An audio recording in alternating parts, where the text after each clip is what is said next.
Welcome back. The government has a new tool to measure how bad natural disasters are. It's called the Waffle House Index. And as Fox's Garrett Tenney explains, the breakfast food chain is now the federal government's key informant in times of disaster. When Mother Nature strikes like tornadoes and hurricanes, all hands are on deck, local, state, and federal officials. In Washington, the Federal Emergency Management Agency has a tough challenge, figuring out how to respond. And you might be surprised by how the agency does it. The iconic 24-hour eatery Waffle House plays a pivotal role in how authorities determine the game plan. If the Waffle House is open after the hurricane, then that means there's power in their water. If the Waffle House is closed, things are pretty bad. Unofficially, it's called the Waffle House Index. FEMA calls up restaurants in impacted areas to find out if they're open and serving up their menu staples like omelets and hash browns. A full menu means the store has power and little to no damage. A limited menu means they are running on a generator. And if the Waffle House is closed, that's usually a sign things are pretty bad. If we're able to get back open, things might be bad, but they're not horrible.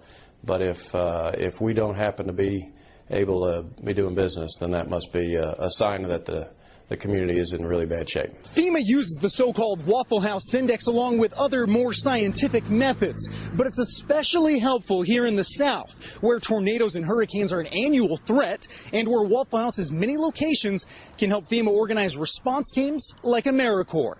We've learned from our long history in responding to disasters across the country, from forest fires to hurricanes to tornadoes, that the first few hours, the first few days are very critical. FEMA Director Craig Fugate came up with the Waffle House Index while working for the state of Florida and has expanded it since joining the Obama administration to include other businesses like Walmart, Home Depot, and Lowe's. After disasters, though, Waffle House also responds by doing what it does best, feeding hungry customers. After many of the storms, it's very often that we'll hear from folks, this is the first hot meal I've had in a week. In Jackson, Mississippi, I'm Garrett Tenney, Fox News. He has a homespun Florida way of describing how he handles his professional duties. He calls it the Waffle House test.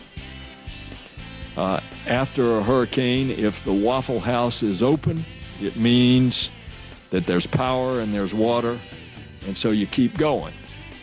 But if the Waffle House is closed, something has shut them down, and you got to start getting it open. This is a Good Morning America town meeting.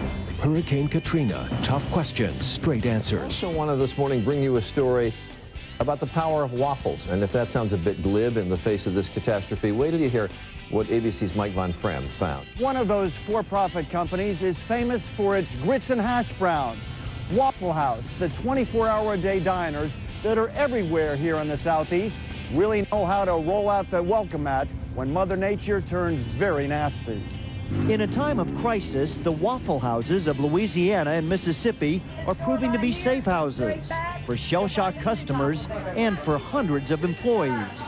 After Katrina struck, Waffle House managers from Texas, the Carolinas, and Georgia were dispatched to the worst-hit areas, and generators and supplies were trucked in, allowing more than 60 of the 100 stores initially shut down by Katrina to reopen quickly. You can run a business like a business, or you can run a business like a family, and we run it like a family.